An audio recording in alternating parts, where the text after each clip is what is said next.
The entire restaurant went silent when the billionaire walked through the front doors, but he wasn't looking at the expensive tables. He wasn't looking at the manager. He wasn't looking at the wealthy businessmen having dinner in the corner. He was looking at one man, a 30-year-old single dad named Daniel Carter. And then the billionaire pointed directly at Daniel and said, "That's the man I've been looking for." Daniel had no idea what he meant. Only 20 minutes earlier, Daniel had been sitting quietly at a small table with his 8-year-old son, Noah, trying to enjoy the first restaurant dinner they had been able to afford in months. Then an elderly woman had walked in. She was wearing an old brown coat. Her shoes were worn. Her hands trembled slightly. And when she tried to sit at a table near the window, the restaurant manager had told her she didn't belong there. Daniel could have ignored it. He could have kept eating. He could have protected his own evening and avoided trouble. But instead, he stood up, and he defended a stranger.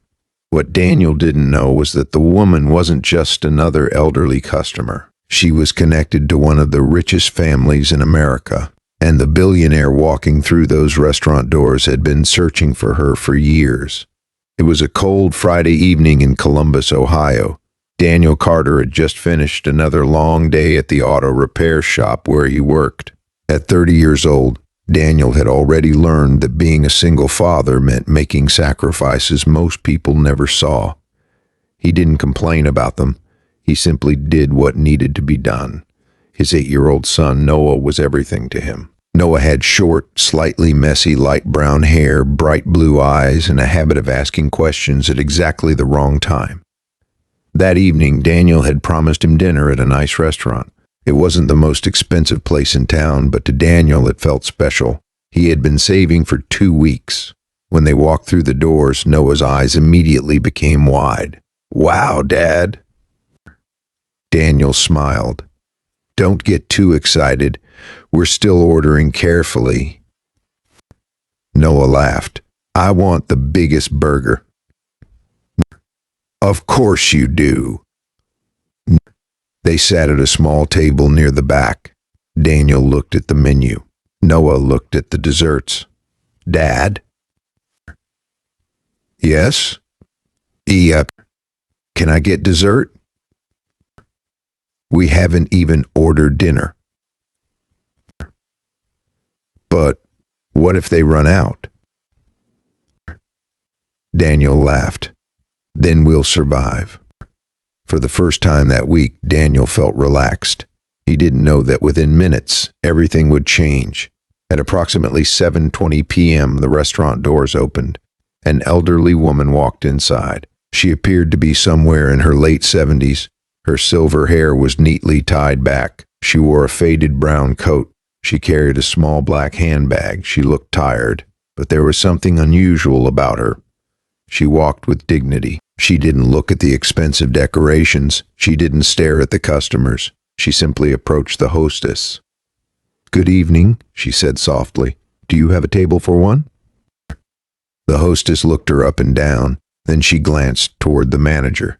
The manager walked over. He was a tall man in an expensive suit. "Ma'am, we're pretty busy tonight." The woman nodded. "I don't mind waiting." The manager looked uncomfortable.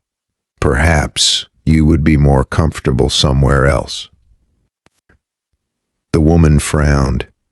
"I've eaten here before." "I understand."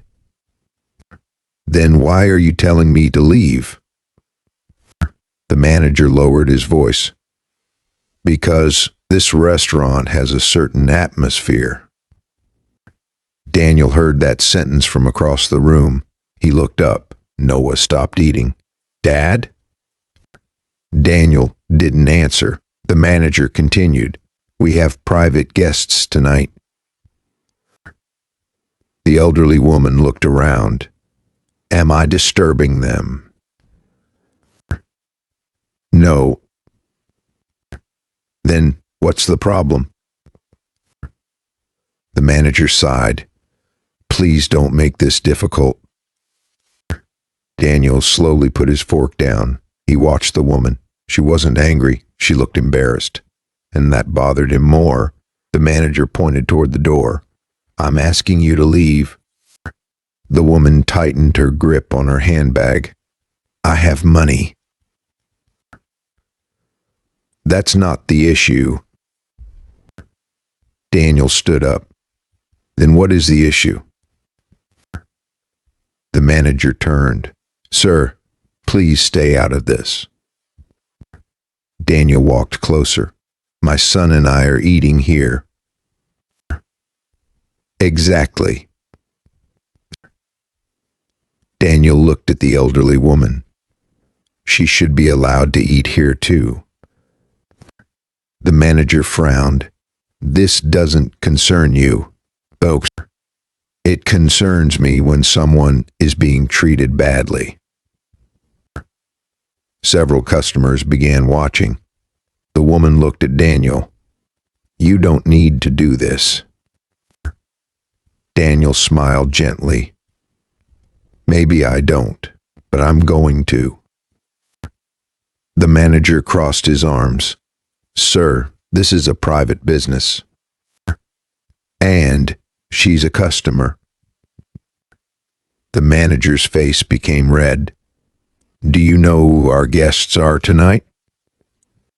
Daniel shook his head. No. You should, Sadi. Why? Because people like you don't understand how businesses like this work. Daniel looked at him. Maybe that's true. Then he pointed toward the woman's table. But I understand how respect works. The restaurant became silent. The manager looked furious. Sir, sit down. Daniel didn't move. The elderly woman finally spoke. Please. Daniel looked at her. Are you okay? She nodded. I've been treated worse. Daniel's expression changed. Worse? Oh. The woman gave a sad smile. Many times.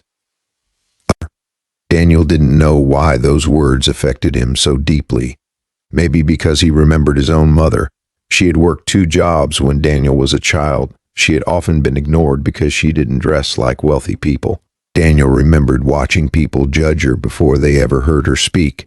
He remembered promising himself that he would never become the kind of person who watched someone being humiliated and did nothing. So he pulled out the chair at his table. Sit with us. The woman looked surprised. Excuse me? Oh. Have dinner with us. Noah immediately smiled. Yeah, you can sit here. The woman looked at the boy. Then she looked at Daniel. You don't even know me. Daniel shrugged. Neither does he. Noah smiled. But you're invited. The woman laughed for the first time. It was a small laugh, but it changed the entire mood. She sat down. My name is Eleanor. Daniel smiled. I'm Daniel. And I'm Noah. Eleanor looked at Noah. That's a beautiful name. Thank you. Then she looked at Daniel. You really shouldn't have done this. Daniel smiled. I know. The manager walked away angrily. A waiter brought Eleanor a menu. She opened it slowly. Everything is so expensive. Daniel shook his head. Order whatever you want. I couldn't. Please. Eleanor looked at him. You don't look like someone who can afford to say that. Daniel laughed. You're right. Noah looked at his father. Dad is always saying we're on a budget. Daniel nodded. We are. Eleanor smiled. Then why are you buying me dinner? Daniel looked at her. Because tonight we're family. Eleanor became quiet. For a moment she looked down at her hands. Then she whispered, I haven't heard anyone say that to me in a very long time. Daniel didn't know what to say, so he simply smiled. Dinner arrived. Noah talked about school. He talked about his science project. He talked about his favorite baseball team. Eleanor listened carefully. She laughed at his jokes. She asked him questions. But Daniel noticed something strange. Every few minutes, Eleanor looked toward the restaurant entrance, almost as if she were waiting for someone. Finally, Daniel asked, Are you expecting someone? Eleanor hesitated. No. Are you sure? She nodded. Then she reached into her handbag. She pulled out an old photograph. It showed a young man standing beside a beautiful woman and a little boy. Daniel glanced at it. Your family. Eleanor's eyes filled with tears. My son. Daniel looked at the photograph again. What happened to him? He disappeared. Daniel froze. Disappeared? 23 years ago. Noah stopped eating. Eleanor continued. His name was Michael. Daniel looked at the photograph. Did you ever find him? Eleanor shook her head. Not until tonight. Daniel frowned. What do you mean? Eleanor looked directly at him. I believe I found his son. Daniel's heart skipped. What? What? Eleanor slowly turned the photograph around. On the back was a handwritten name, Daniel Carter. Daniel stared at it. He couldn't breathe. Daniel looked at Eleanor. Where did you get my name? Eleanor didn't answer immediately. Your father was Michael Carter. Daniel's face went pale. He hadn't heard his father's name spoken by a stranger in years. His father had died when Daniel was 7. At least, that was what his mother had told him. You knew my father? Eleanor nodded. He was my son. Daniel stared at her.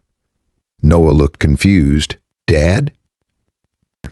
Daniel couldn't speak. Eleanor reached across the table. Daniel, I'm your grandmother. Everything around him seemed to disappear. The sounds of the restaurant faded. The lights blurred. Daniel stared at the elderly woman he had just offended. The woman he thought was a stranger. The woman who had been treated like she didn't belong. His grandmother. The same grandmother he had never met. The same grandmother his mother had told him was dead. Daniel's voice trembled. My grandmother died before I was born. Eleanor shook her head. No. Then why was I told that? Because your mother was afraid. Afraid of what? Eleanor looked toward the entrance. Your grandfather. Before Daniel could ask another question, the restaurant doors opened. Everyone turned. A tall man in his 60s entered. He wore a black tailored suit. 2 security guards followed him. The restaurant manager immediately rushed forward. Mr. Bennett. Daniel looked up. The man was William Bennett, one of the richest men in the country, a billionaire whose name appeared regularly in business magazines. William stopped walking. His eyes moved across the restaurant. Then he saw Eleanor. His face changed. He whispered, Mom? Eleanor stood. William. Daniel looked between them. You know each other? William looked at Daniel. Then his eyes moved to Noah. His expression became stunned. He slowly walked toward their table. Who are you? Daniel stood. I'm Daniel Carter. William's face went pale. He looked at Eleanor. You found him. Eleanor nodded. William's eyes filled with tears. I've been searching for you. Daniel was completely confused. Who are you? William swallowed. I'm your uncle. The restaurant manager stood frozen. The customers were watching. The man he had treated like an ordinary customer was sitting at a table with the mother and grandson of one of America's most powerful families. But Daniel didn't care about the billionaire. He cared about the questions. My father died when I was 7. William looked down. That's what we were told. Who told you? What? My father. Daniel's eyes narrowed. Your father? William nodded. Our father. Daniel looked at Eleanor. She slowly sat down. Our family was complicated, she said. William pulled out a chair. Can I sit? Daniel hesitated. Then he nodded. William sat beside his mother. 23 years ago, my brother Michael tried to leave the family. Why? Because our father wanted him to take over the company. Michael refused. He wanted a different life. He wanted to marry Daniel's mother. He wanted to become a teacher. Their father considered that betrayal. He cut Michael off, William explained. But Michael didn't disappear voluntarily. Daniel stared at him. What happened? Oh. William's expression became painful. His car was found near a river. Daniel froze. We thought he was dead. But he wasn't. We never found his body. Eleanor began crying. Your father survived the accident. Daniel's heart pounded. Then where was he? William looked down. He was injured badly. He explained that Michael had suffered memory loss after the accident. He had been taken to a hospital under another name. By the time the family found out, Michael had already disappeared again. And my mother? She was told Michael was dead. Daniel couldn't believe it. Why? William looked at his mother. Our father. The restaurant manager quietly approached. Mr. Bennett, I'm so sorry about earlier. William turned toward him. The manager looked nervous. I didn't know. Oh. William's voice was cold. That's the problem. The manager swallowed. You judged her because of her coat. William looked at Eleanor. She owns more of this restaurant than you realize. The manager's face went white. What? William continued. My mother has been the silent majority investor in this restaurant for 12 years. Daniel looked at Eleanor. She smiled sadly. I never told anyone. The manager looked devastated. He had tried to remove the very woman whose money had helped keep the restaurant open. Eleanor stood. Fire him. The manager froze. William nodded. Consider it done. But Eleanor shook her head. No. Everyone looked at her. She continued. Don't fire him because I'm wealthy. The manager looked surprised. Fire him because he forgot that people deserve respect. The restaurant became silent again. Daniel smiled.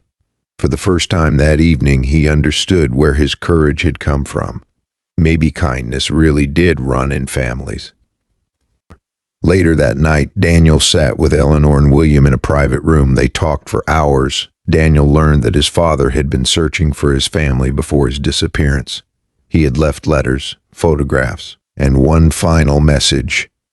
Eleanor reached into her handbag and gave Daniel an envelope. "This was written by your father." Daniel's hands trembled. He opened it. Inside was a short letter. "My son, if you ever read this, I want you to know one thing. I never left because I didn't love you. I left because I was trying to protect you."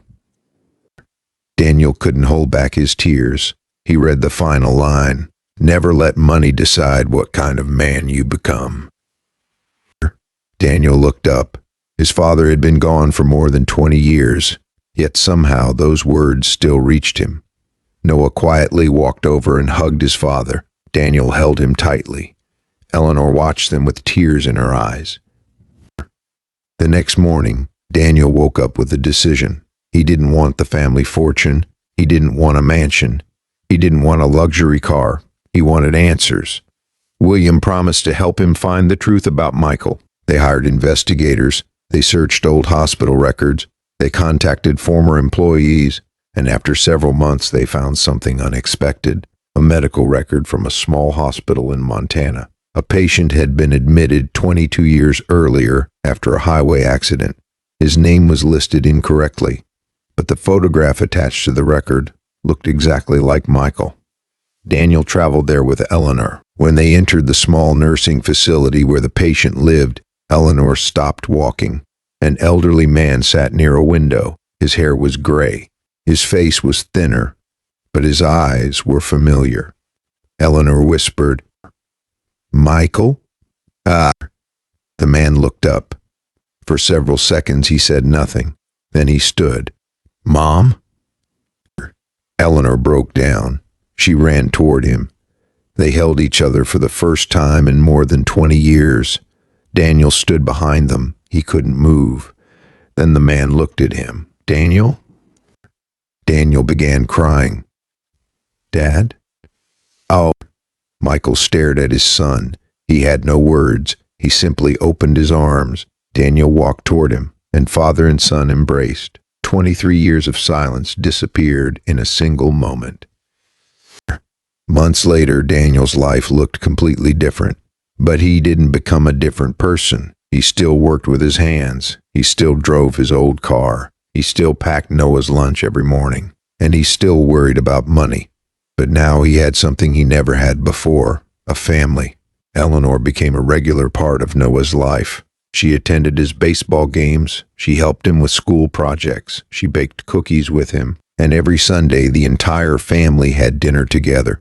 William became the uncle Daniel had never known. Michael slowly recovered more memories. And Daniel learned that family wasn't always about the people who raised you. Sometimes family was about the people who found their way back to you.